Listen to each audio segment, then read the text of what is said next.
I would say that the culture war for me is a distraction. It's always been a distraction from, I think, many of the main issues. Now, I do think there are issues that are important to me culturally. Gay marriage was something that was very important to me. I think trans issues are very important to me. They are. But I also think that when you talk about these like Mr. Potato Heads, like, can I actually ask, has the Mr. Potato Head issue affected you on a deep emotional level? Right. I don't know what to do with myself anymore. My identity's been completely unraveled by the disappearance of Mr. Potato stuff, Head. the Mr. Potato Head stuff. Yeah. This is stuff to distract you, to take you off of the real issues. I mean, the $22 million to my local government is going to have a much bigger impact on my life and the life of the generation of that's going to come after me more than anyone else. And that's why when everybody was debating Mr. Potato Head, I was much more interested about the $22 million.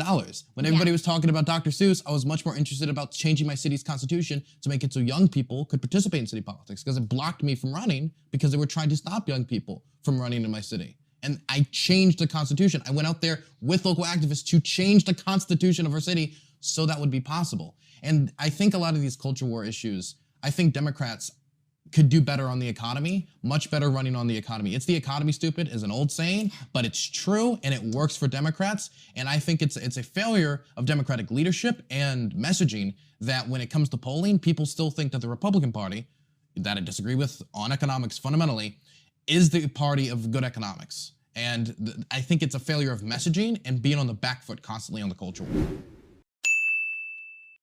What was your political sort of animating moment? Why are you a political person in general? I know you do consulting on the side. You actually like work with candidates and outside groups. What made you want to get involved and sort of like when you were talking about generational politics and what other people's animating moments were? How does that stack up for you? So I managed Patrick Wilhan, who was the first gay mayor of College Park's campaign. I did that. I am a political consultant for 21st Century Democrats. I've done some stuff with unions. I'm worked on the Mike Gravel campaign when he ran for president.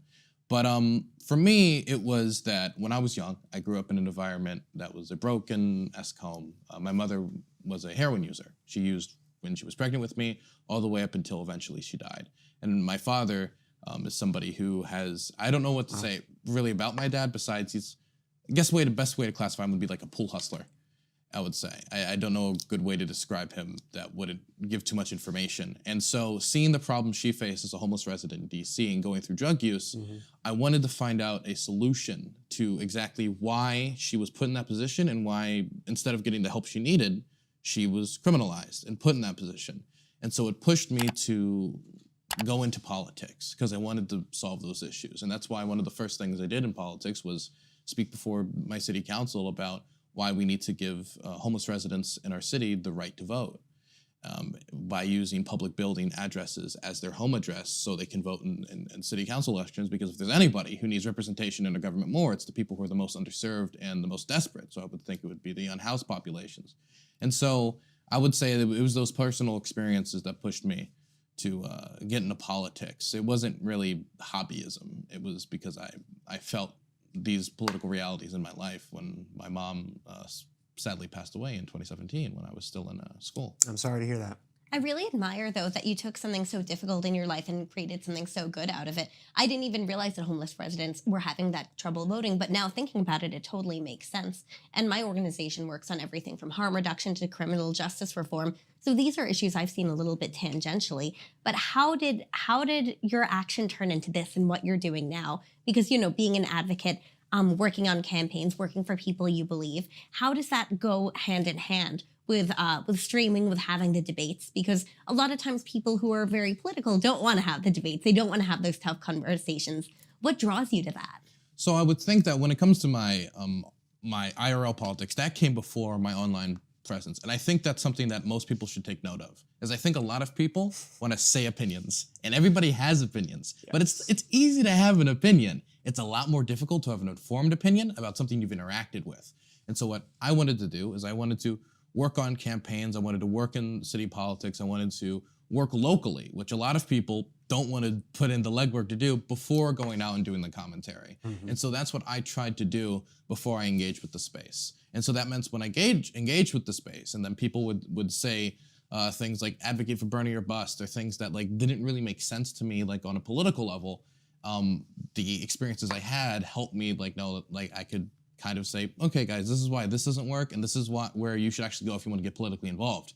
A huge thing for me is that people will walk up to me, specifically when I was in Tennessee for the recent Fear Fest conference, where I went to somewhere where most people there disagreed with me, and I was happy to do it. I was happy to be given a space where I can engage people who disagreed with me.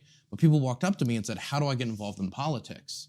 And that's something that I think I get that a lot of other political creators don't get, is because people know that since I've had that experience, I can somewhat point them in the direction of, hey, what's going on in your county council members?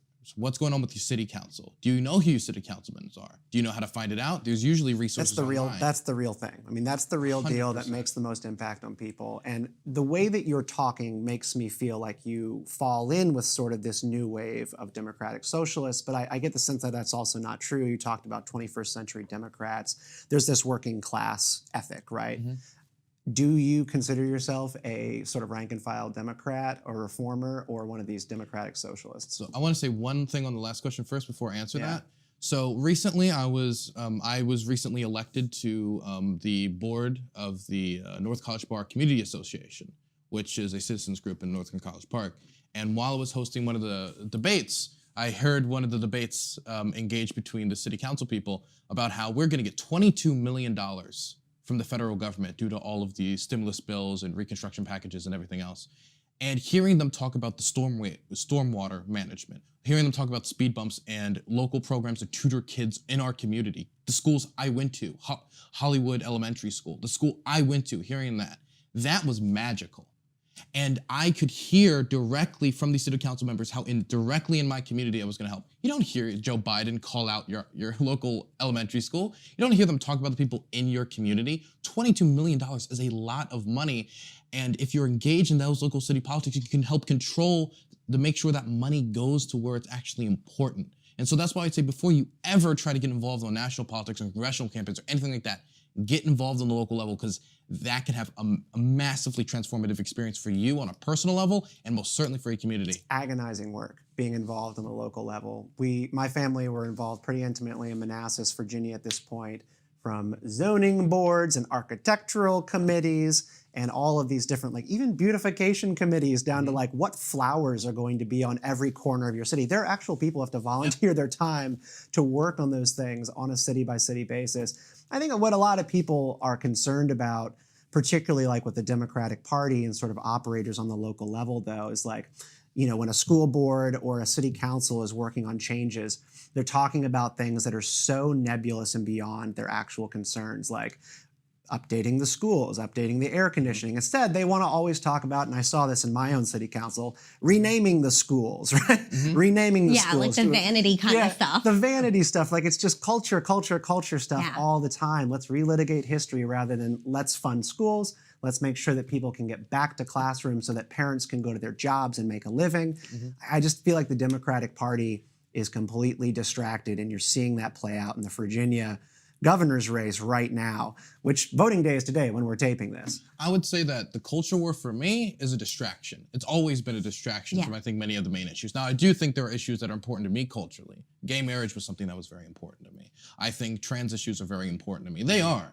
But I also think that when you talk about these like Mr. Potato Heads, like can I actually ask, has the Mr. Potato Head issue affected you on a deep emotional level? Right. I don't know what to do with myself anymore. My identity's been completely unraveled by the disappearance of Mr. Potato Head. The Mr. Potato Head stuff. Yeah. This is stuff to distract you, to take you off of the real issues. I mean, the $22 million to my local government is going to have a much bigger impact on my life and the life of the generation of that's going to come after me more than anyone else. And that's why when everybody was debating Mr. Potato Head, I was much more interested about the $22 million.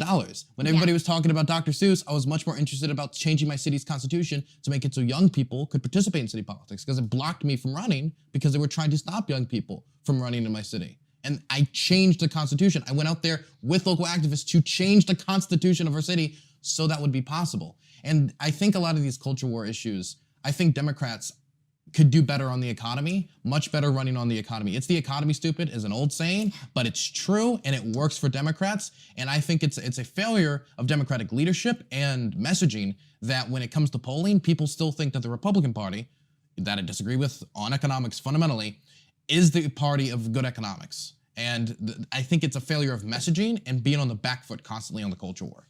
I mean, the right's doing that a lot too. They're always getting tripped up by the culture war. And there's bits and pieces of the culture war where I understand why it's important for sure. But a lot of it is like you're saying with the Dr. Seuss stuff. It's like, okay, well, some regulations are kind of messing with people, so maybe we take care of this first. Broadly, why do you think it is that people aren't really interested in the local level? Like, why do you think people is it just vanity, or is there something else? Do they not understand how government fundamentally works in your experience? I think a lot of it has to do with, number one, the decay of local news is a huge issue. We in my city, just got our newspaper. We just got a newspaper, as in we didn't have one for years. And there wasn't much. I would actually go to talk to my mayor, who I'm still great personal friends with, be like, where do I go to get like news on like local city politics? And he'd be like, well, you can get it from this guy, but this guy just is a blog and it's kind of that. I was like, so there's not really much. Well, I put out a newsletter. It was okay, but that's, as much as I love you, that's kind of a biased source to get it directly from the mayor. Like, here's what you should believe, right? Of course. Like, I don't need the administrative information when it comes to local city politics. And we just got College Park here and now, which is the city that I'm engaged in politics. And so I think one of it has to do with the decay of local news that's supposed to be informing people directly to their doorstep, and like not having the like social media and just the money backing the local news stories. I think another thing is people don't see local news as glamorous. You're not gonna have the culture war issues on those on as much as the local level. You're gonna have the $22 million. You're gonna have zoning issues. You're gonna have beautification and dealing with these issues of like beautification without gentrification.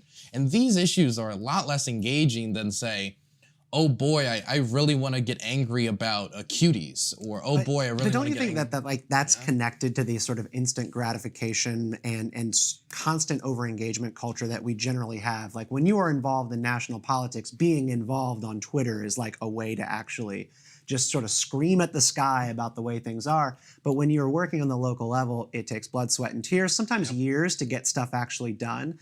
But I really feel like the energy on the left is towards massive sweeping reforms all the time. I think that's the nature of being progressive. I agree with you, and I would say right now, I see the right concentrating hardcore on school boards. Now, a lot of it has to do with because they're very concerned about CRT and issues to me that aren't... It's very constructive in a way, though, like to be that concerned finally about school board politics. I would say it is good to see people engage on school board politics. I just wish it was on issues that I thought mattered when it comes to the school board, because I think about the funding of the schools in my community. I think about tutoring programs, after school programs, making sure the schools are safe for children.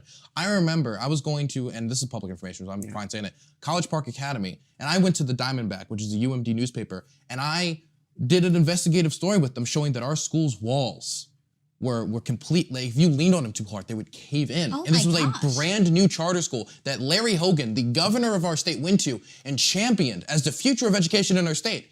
And if you leaned on the walls too hard, it would cave in. I saw them as the governor was coming in, putting posters over holes in the walls to make the school look better. And I'm like, this is a massive story. I go to state senators, I go to delegates, and I'm like, here, look at this, because I went to Maryland General Assembly to work as a page, and they would be like, But what about we changed the name of the school? And then I go to I believe it was Wallace Lowe, who well, I didn't go to this person, but I know he found out about this. And I got basically almost every student in the school to sign on a petition saying, we feel unsafe here. Not only did it have students, it had teachers, student government, everything. And then we have that petition go to Wallace Lowe, and what is the response? Oh, we heard like one kid complained or something. Oh. And that's all that happened. And that is the same environment that is still at the school to this day. And we can talk about that, but that type of work, it took me to get that story in the Diamondback, that took months. I got footage, documented pictures, and that's the whole time when I'm not supposed to be taking pictures of that. I'm not supposed to be taking videos. I'm supposed to not highlight this because it doesn't make certain administration officials look good. And putting in that type of effort, comparative to just saying CRT bad, much easier. Well, you know, I think parents are entitled to their opinions about what's going on in the curriculums. It is not imaginary that different school boards all around the country, mine out right in here in Northern Virginia, radically overhauled their agenda to include, you know, diversity, equity, inclusion initiatives, and actually change the context of all the books that they teach in. That matters to people, and people are concerned about it. And the response has been either this isn't happening, there's nothing to see here, or, you know, these people are dangerous, get out. Like Saturday Night Live did a skit a couple of weeks ago. And in the skit, the school board was meeting and they wanted to talk about COVID policy and keeping kids safe at school. And then, so you have rabble-rousers coming in and they're just shouting like, but CRT, but history, but da-da-da-da. And the school board's keeping them contained like, no, we need to talk about masking policy. That's not what is going on at school boards where they're trying to work on opening schools. People care about the funding of schools, but right now they can't even send their kids to them in a lot of states. Like Virginia right now is the 7th most restrictive state left in the country on school policy, and people being able to send their kids to them in the first place. I think people feel betrayed by this system altogether, from the funding to actually the bureaucrats who run them. I would say that I do believe that this is a big country and there's policies all across this country. I'm sure if you have over 360 million people in the country, you're gonna find school boards in this country which are doing ridiculous stuff. I know my own school board has done things that are ridiculous. I know school boards all across this country have done things that are ridiculous. But I also think that these issues, when it comes, like a lot of times get overhyped, and that we concentrate on these issues that are not nearly as of importance than when we come to like funding and like actually rebuilding curriculum. So when it comes to CRT, this is the thing that I believe. What exactly would we like to see when it comes to the conversations about the history of race in this country? Instead of us saying like, we need to stop CRT. Let's say you just despise CRT. Okay, that's fine. That's a fine opinion to have. But let me ask you, how would you like to see these issues actually approached? I would like to see an honest retelling of history to children. I don't want to tell children that the Republicans are racist and the Democrats are all good. I just want to give them an honest telling of history so then they can come to their own conclusions about what is the best way to move forward in this country. When people say that, I kind of wonder where the heck they went to school, because like I learned about this stuff at every turn of American history, going through the public school system myself. You learn about slavery, you learn about the Reconstruction period, you learn about people being blocked out of the voting process, you learn ad nauseum about the Civil Rights Movement. Like I feel like it is all you learn about in school. What they want to change though is talking about the way in which contexts of power interact with people's lives today. And I think that that's valuable. Like, right, so the GI Bill after World War II, we don't learn enough about how the GI Bill created a racial caste system of home ownership in this country where generational wealth was pushed straight into white families after World War II and blocked black families even after, you know, the period of the Civil Rights Movement from easy access to home loans to have intergenerational wealth. Like that makes a really big difference, and it's not enough to fall back on like pull yourself up by your bootstraps on that. But I don't feel like it is truthful to say that, you know, people who are defending CRT and ethic, they just want honest history told. People are already teaching history. I would say that I do think that they said that slavery exists in schools. I do believe I do believe that they've talked about the history of the Civil Rights Movement. Yeah. But as we say, you are talking about how there are certain school districts doing ridiculous stuff with CRT. I can tell you that there are school districts in this country which will give different interpretations of the Civil War and the Reconstruction period than what is an honest retelling of history, which will be a lot more sympathetic to, say, Southern slave owners than it will be, for example, to the Reconstruction period. It'll categorize the North as carpetbaggers that came into communities to try to take advantage of the South, and that Reconstruction was this thing that was trying to take advantage of a downtrodden South, when Reconstruction largely failed on its initiatives. When you see how black people started to get elected into offices in the South, they got elected all across the South, and the Klan, of course, was doing terroristic actions to stop them, but they were. Then when American troops left the South, you saw those black politicians get purged on every level as state governments tried to clamp down on black people's right to vote and black people's right to get elected.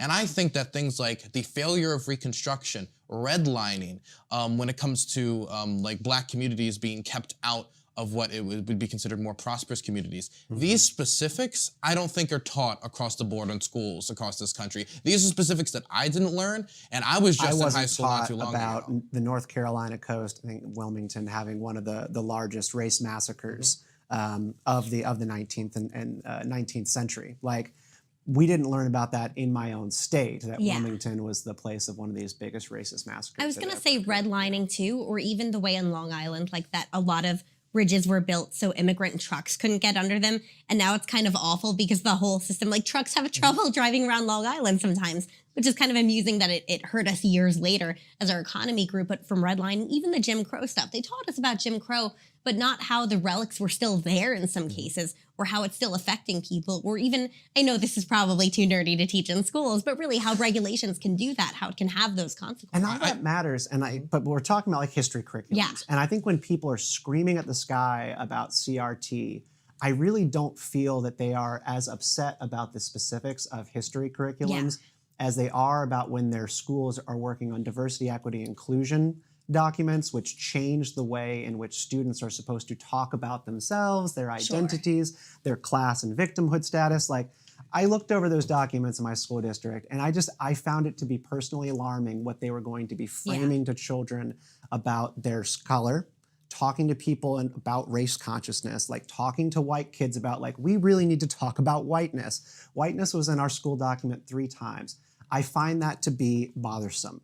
I'm open to history book conversations all day. Those two things are very different. And I feel like there's DEI and there's CRT, and they kind of take you in different directions, and we never know what we're debating. So the first thing I want to say is a big thing for me is teaching local and state history, which I think a lot of people like to teach national history, but local and state history is super important because, again, that is what's in your community, just like I was talking about local politics. For example, we teach this idea that Maryland, and I love Maryland so much, was this like mighty crusader and part of the Northern campaign against the South, which is true. We were part of the Northern Ireland Army, but it's also true that Maryland's had a compromise with Abraham Lincoln that we would continue to be a slave state during the Civil War. So while we had Marylanders fighting the South to end slavery, there was black people in Maryland still enslaved, working on plantations, and the hypocrisy there is monumental. Where this was a crusade against slavery while to compromise in order to win the war, we had to allow slavery within the North, which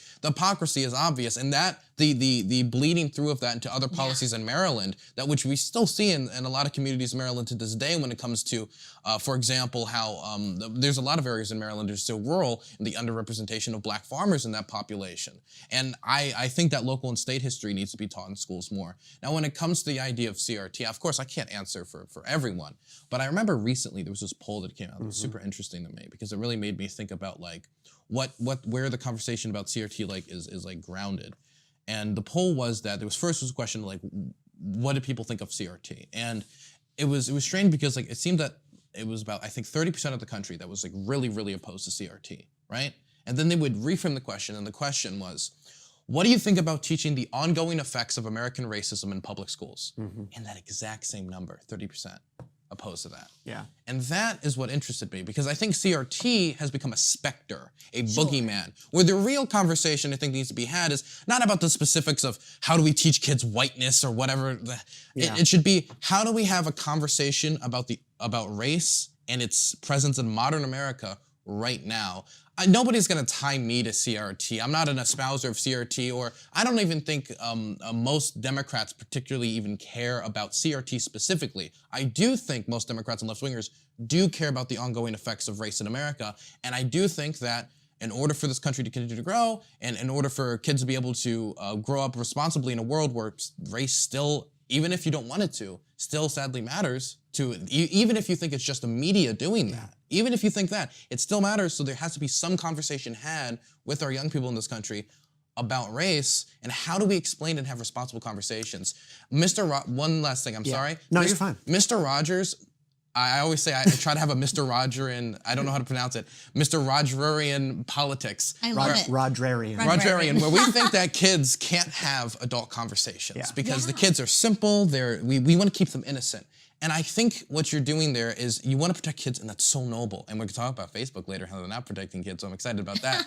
But I also think that keeping kids in the dark is also going to be harmful for them because they're not going to be prepared for a lot of these situations. Mr. Rogers had a show, an episode where he talked about divorce, which was so interesting to me, and I watch it a lot when I'm trying to think about children's education. And he responsibly talked about how divorce can be hard, how it can be a struggle, but your parents still love you, they care about you, and he explained it with puppets in a way that was responsible to children. I don't think we need to sit children down with an Angela Davis book and like talk about that and like go and get, but I do think that we need to take a Mr. Roger approach to teaching them about the history of racism in this country and what we need and its ongoing effects, like he did when he famously took a step in a kiddie pool with a black man. I mean, I think all that is beautiful.